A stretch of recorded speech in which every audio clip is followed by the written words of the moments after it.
our moral and our constitutional duties to the American people. We must not lose sight of our shared goals and purpose or the impact our decisions here have. We must aim to use the power of our offices for good, supporting children's health care, and passing this continuing resolution is certainly a component of that goal. I hope my colleagues remember the story that I shared today and the stories I know that they've heard from their constituents and vote in favor of children's health. And I yield the floor. Senator from Montana. Mr. President, midnight's approaching, and a government shutdown is looming in front of us.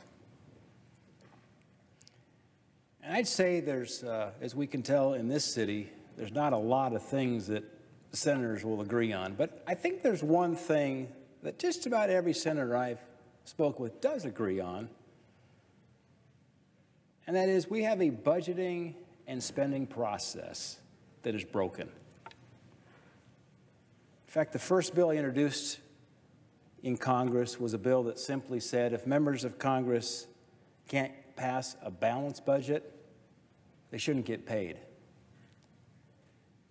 Nobody here likes to see CR after CR after CR. CR stands for continuing resolution.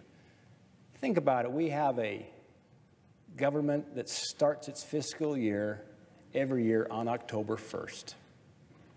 Now, I spent 28 years in the private sector, 13 of those years with Procter & Gamble, a Fortune 25 company.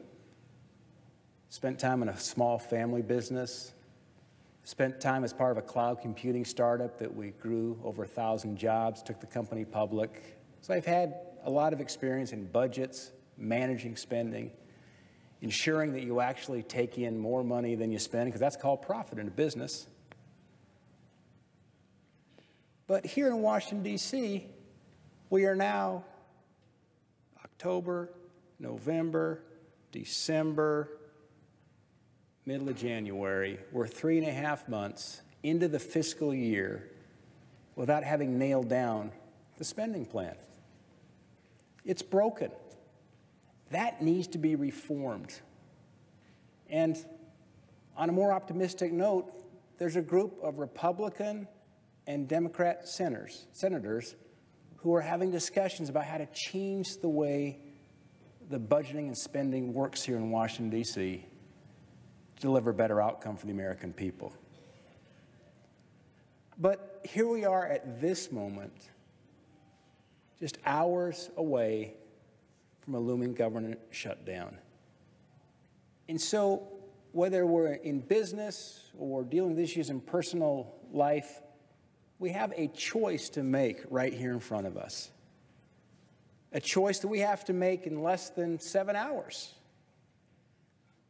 We can either keep the federal government open and fund health insurance for 24,000 Montana children. It's about 9 million American children. The idea was let's put something in play that ought to be agreeable to both sides. Something pretty clean, not attached with a bunch of political, divisive kind of issues. No, we're going to extend the funding of the government, avoid a government shutdown, and let's permanently reauthorize for 6 years the Children's Health Insurance Program. Very popular with the American people. Either we do that or we shut the government down. But here's where we're at. And there'll be a lot of folks spinning a lot of different messages, but let me try to articulate exactly where we're at in as simple terms as possible.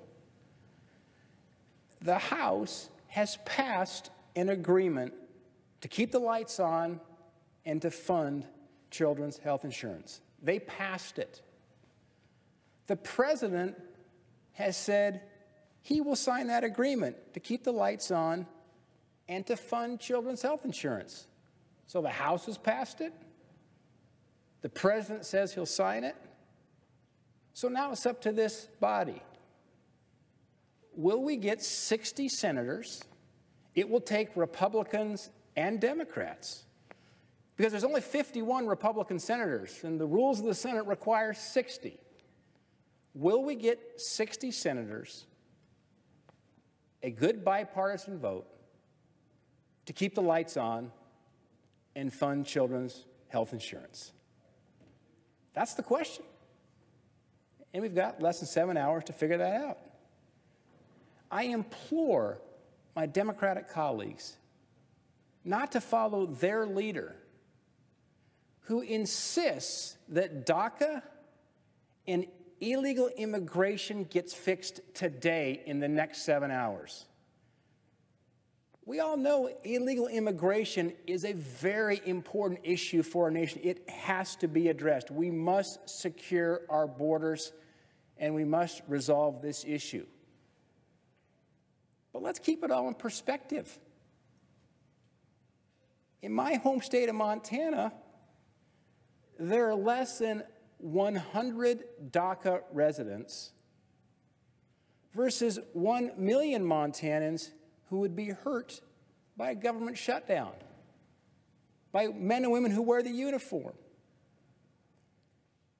Said another way, the choice is between 100 DACA recipients, less than 100 in Montana, or the 24,000 children who depend on the Children's Health Insurance Program. And don't let these issues get confused by smoke and mirrors. That is the fundamental issue right now that Chuck Schumer and the leader of our friends across the aisle are talking about shutting down the government over. The right thing to do here is to vote yes today.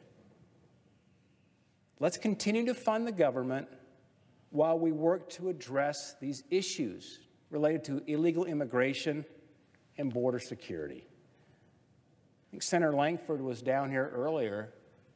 There are good bipartisan discussions going on as we speak. These are difficult issues to get sorted out. They're divisive issues.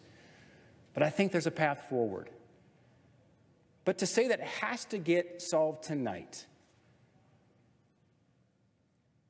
and shut down the government, to me, is the wrong position to take. A shutdown means no long-term certainty for Montana children. A shutdown hurts our military. A shutdown hurts our veterans. Hey, I don't like another CR. I'd rather not have another CR. But guess what? You get paid to come down here and make a choice. Sometimes it's between two options, neither one are very appealing. I don't like the idea of having another CR. It's yet an example of a broken budgeting process. But the choice is either we buy some more time to resolve these issues of illegal immigration, or we shut down the government, harming our military, our veterans, our seniors, and compromising our national security. A government shutdown, I believe, is a mistake.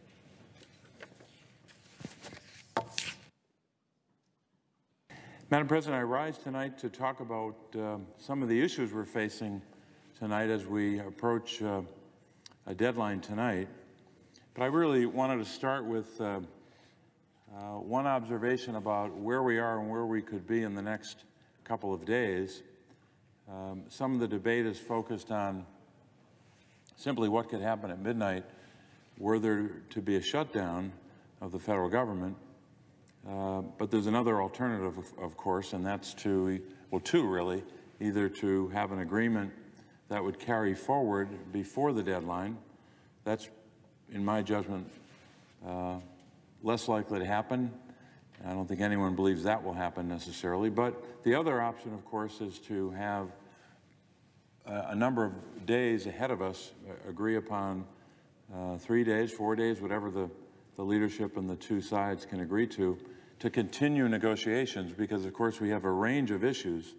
Sometimes we haven't talked enough about the long list of issues. I'll get into a few tonight. But there is a rather long list of issues, some of which have already been the subject of bipartisan not just consensus, but a bipartisan piece of legislation, actual bill text that has been introduced or could be introduced in short order in the next few days or even the next couple of hours. Then there are other issues where there have been ongoing negotiations for a long period of time, haven't yet reached consensus, but if we all give ourselves a deadline and stay here, and I hope that people in both parties would stay for the next few days, no matter what happens tonight, because if there is an extension of 3 or 4 days, that doesn't make it any less challenging, because that just means there'll be a deadline that'll be a short-term deadline. I don't think it makes any sense to go another month, because things will be kicked, the can in essence will be kicked down the road again. We need to make some decisions about some big issues. There are some who have observed that even if you were in favor of the measure that came over from the House last night, which I have real trouble with, a lot of gaping holes in that proposal, a lot of urgent matters for many Americans that have not been addressed in that proposal. But even if you favored that, you could also still hold the position you don't favor continuing resolution after continuing resolution. I guess we're on our 4th, if we have the right count, our 4th resolution since October the 1st, not that long ago. So that's at least my sense of where we could be in the next couple of days, not leaving Washington and staying at the negotiation table on a range of issues. That's the reasonable thing to do, not only to keep the government operating and open, but also to finally resolve some major issues which I think both parties, most of both parties, want to solve. But let me start tonight with some personal observations, or I should say personal letters. One of the major issues which is not resolved, but there's been a lot of effort made that's been bipartisan, and that's the issue of pensions. I've gotten letters from a lot of Pennsylvanians who say, look, it's up to you and up to people in both parties to solve this pension crisis that has engulfed so many families. In Pennsylvania, if you add up the categories of people affected, retirees and their families, you're talking about at least 35,000 people, 35,000 families, I should say. Usually because you have a retiree, and the largest share of those are coal miners in Pennsylvania. I'm sure it's true in other states as well. So I got a letter from a woman in Washington County, Pennsylvania, right in the southwestern corner of our state. And she wrote to me, and I won't read the whole letter, but she said, talking about her husband, who's a retired miner, she said, and I quote, "He worked for many years in the coal mines and has endured dangerous conditions, unsafe work hazards, and a mine fire, which he narrowly escaped, and the mine closed, forcing him to lose his job." Then she concludes the letter by saying, "This pension is so important to him and to us," and she goes on from there. So that's one person talking about her husband doing the most dangerous work imaginable. I'm not sure there's a more dangerous job in the world than coal mining. And I know of what I speak because of the corner of Pennsylvania I'm from, the anthracite coal region. Here's another letter from the same corner of the state, southwestern Pennsylvania. In this case in particular, talking about the pension legislation which is before the Senate right now, the so-called Butch-Lewis Act. Here's what this man says about his family. He said, "We gave up," talking about the way he earned a pension. He said, "We gave up pay raises to get a meager pension, and as we get older, we can't start over.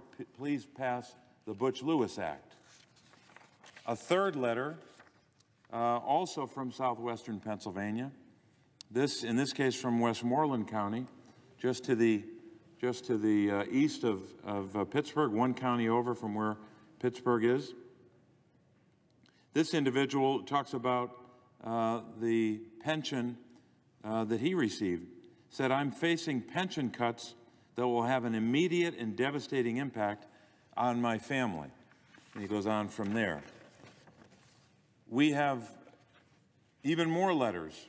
A letter from the same corner of the state, Fayette County, one of the great counties of Pennsylvania, in the most southwestern corner, right next to Greene County, right on the, depending on which side you're looking at, the Ohio or the West Virginia border. This individual said to me in the letter, "There are so many retired miners, widows, and families that rely upon those benefits each month, including my mother and me. She is a widow, and I have cerebral palsy, and we depend on my dad's pension to survive on the limited income." So whether it's the miner speaking about the pension that they earned and their hope, their expectation, which is a reasonable expectation, that the promise made in that pension would be fulfilled. Or it's from the perspective of a son or a daughter or a wife, or even, unfortunately in many cases, a widow, talking about a miner who had passed away. Here's another letter from southwestern Pennsylvania, talking about that word I just used, promise. Quote, "This pension," quote, "was a promise made by the government. We kept ours. Now we hope that you will continue to keep the promise." Keep the promise, all in capital letters by this individual. This man says he's 73 years old, and he says, if I were to lose my pension, my wife and I would be forced to live in poverty. Here's another letter, another pension letter. This is not from a coal miner, but from a retired truck driver. Another group of Americans affected when the United States Senate doesn't get pension legislation done, like we can do in the next couple of days. He said, quote, "I'm a retired truck driver. Spent 25 years of my life in this occupation," and asking me as his representative, as his senator, if you can do whatever you can to preserve that pension for my wife and me. Another letter from the northeastern corner of Pennsylvania, not far from where I live, talking about the same act, the Butch-Lewis Act, says in this case, talking about his father, "My father, for over 25 years, was paying into a pension. He was a dock worker, physically loading trucks by hand. He did this to provide for my family and to ensure we had medical coverage and also a pension." Then talks about how the pension, he was told, his dad was told at one point, the pension was wiped out. Everything he had worked for was taken away. He worked hard for 25 years, nights, weekends, double shifts sometimes, on and on and on. Well, I heard from the majority leader last night that somehow these kinds of issues that are part of this larger debate were not urgent. He said the only urgent matter is the government funding bill. I would agree that that is urgent, but I would also agree that if you're a retired coal miner, or the family of a retired coal miner, or a retired truck driver, or you are owed a pension of any kind for all the work that you did in your life, your situation's urgent. It's not something we can put off and say, well, why don't you wait another 6 months? Wait for a couple more CRs, continuing resolutions, and we'll get to you later. The pension issue is as urgent as any other. And there's a lot of talk around here as if it isn't. It's very, very urgent. I'll give you another urgent issue, the issue of community health centers. Here's a letter I received from southeastern Pennsylvania, just outside of Philadelphia.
of underserved people who deserve the quality of care we provide.